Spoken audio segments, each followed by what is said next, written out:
Hey guys, welcome to another one of my videos. This is going to be the books I have read, so you know how many books and how many weeks is going to be with me doing reviews on books I have read.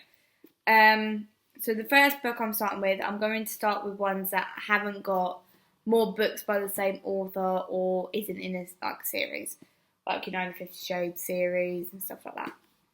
The first book I'm starting with, and do not worry about the fact that there's a bit of yellow in the corner, the bottom.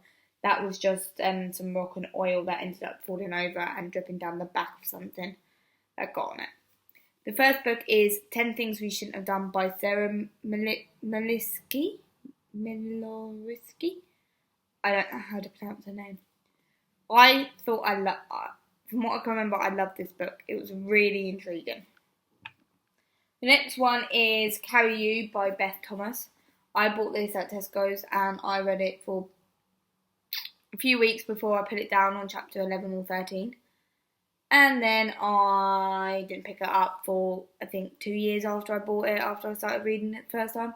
And I had to read it from the beginning and it didn't really get interesting until the end for me.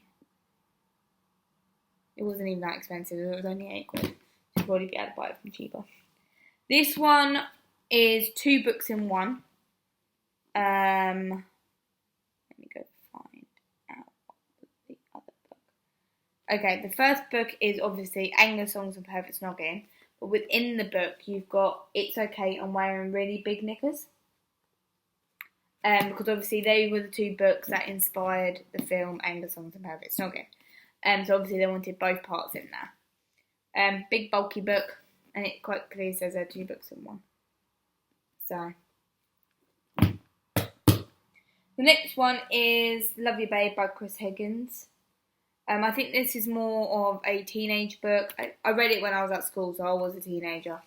And as you can see, it was well loved and well read and everything.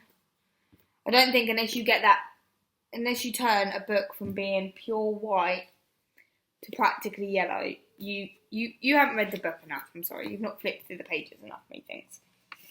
Next one is The Girl on the Train by Paula Hawkins. I preferred the book to the film. They missed out so much in the film, I was disappointed. Literally, the second I put that book down after finishing reading it, I was like, Mum, can we watch Girl on the Train now? She goes, yes.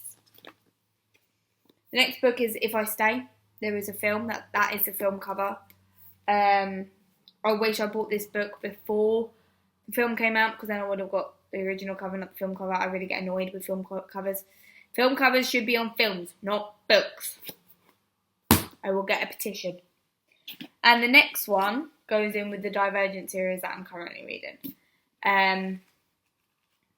Yeah. If you love mystery and stuff, Divergent and Hunger Games.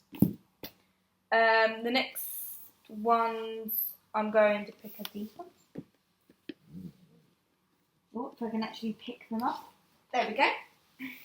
These are books by John Green. So you've got Will Grayson, which is John Green and some guy named David. Written about 2 guys named John Green.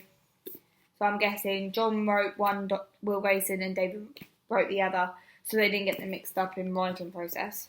Next one is Looking for Alaska.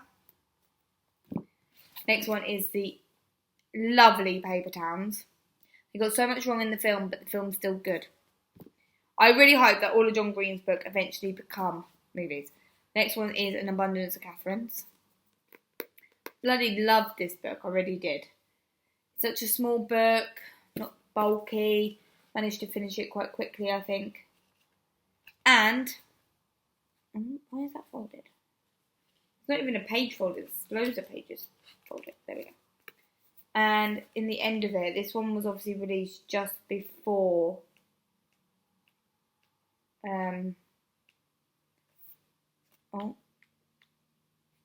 just before The Fault in Our Stars came out, because there is the first chapter of The Fault in Our Stars right there.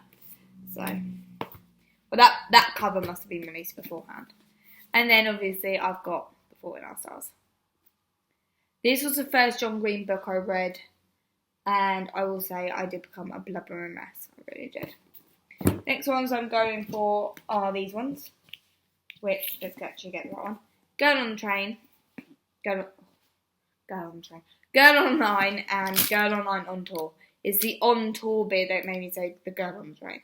So these are the first 2 books to Girl Online going solo. This is the first one, this is the second one. And every time on the back she has a different photo. I can't reach the other one at the moment, I don't think. No, I can't. My bad. And then the next books, which I'm going to have to be very blooming careful for. Actually get them in the right order as well. Might help.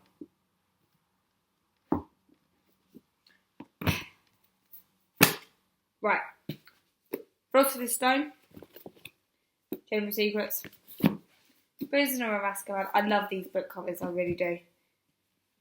Goblet of Fire. Order of the Phoenix. I picked that up thinking it was 2 books, but it's not. It's just really one great big thick book.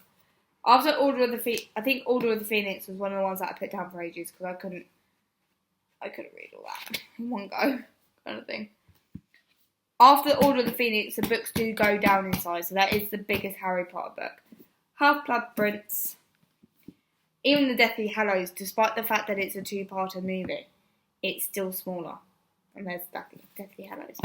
And then, even though I've said that I absolutely hate hardbacks having covers on them, I've got Fantastic Beasts. The reason I have a cover on this is because if I take the cover off, all you get is that. So, it's not plain, you have, yeah. So Fantastic Beasts, which I loved, got through that quite quickly. Yes, it is a screenplay. Yes, it's not an actual book like one of these. So do not be disappointed if you're expecting a story like this and you get this and it's a screenplay. It quite clearly says on the front, the original screenplay. And then after that, I've got Harry Potter and the Cursed Child Part 1 and Part 2. This came out around my birthday, so. Once again, if you've read the Harry Potter books and you want to go read this, do not be surprised that it's a screenplay. It says it. That bit there, parts 1 and 2, should give it away. Based on the original story by J.K. Rowling. A new play by Jack Thorne. And special rehearsal edition. Script. So it is a script. It is a screenplay. So do not be surprised when it's not an actual story. I saw so many people being so angry when they got this book because it wasn't a story like the other Harry Potter books. And it's like, she did say it weren't going to be. If you don't listen to her. There is a book that I do want to get, and it's J.K. Rowling's first one, because I think, if I'm correct, J.K. Rowling released the book under a fake name. Obviously, she got permission from people to release it at that, and hardly anyone bought it. She releases it under her own name, and suddenly everyone's buying it and all this. And I feel like that's just wrong. But I know J.K. Rowling is a fantastic author, and if I knew her personally and everything, and she told me that she was releasing a book under a fake name, I wouldn't just buy it because of the fact that it was J.K. Rowling's book. I'd buy it because even under that fake name, that fake person, that person that doesn't actually exist, right? I'm still reading one of her books. But the thing is I can show it to my friends under the fake name and they'll buy it under it, not knowing it's written by J.K. Rowling. And that's what we really need. We need but great authors and stuff like that to physically sort their stuff out. And if they're really popular, they've got to realise that they've done a series or something like J.K. Rowling did, that they're not going to be popular all the time with every single book they release. I saw this YouTube video of someone and they read the book J.K. Rowling released after releasing it under the fake name. And she had the one with the actual J.K. Rowling name on it and everything. And it's kind of disappointing that J.K. Rowling felt like she needed to have her name hidden to see if people were buying it just because of the Harry Potter books. That's actually quite disappointing. Just sorting my books back out in a box. And then that'll be it. I hope you enjoy. I hope you enjoy seeing the reviews on all these books. I hope you enjoy seeing me do my challenge and seeing how frustrated I get. And I will see you next time. Bye.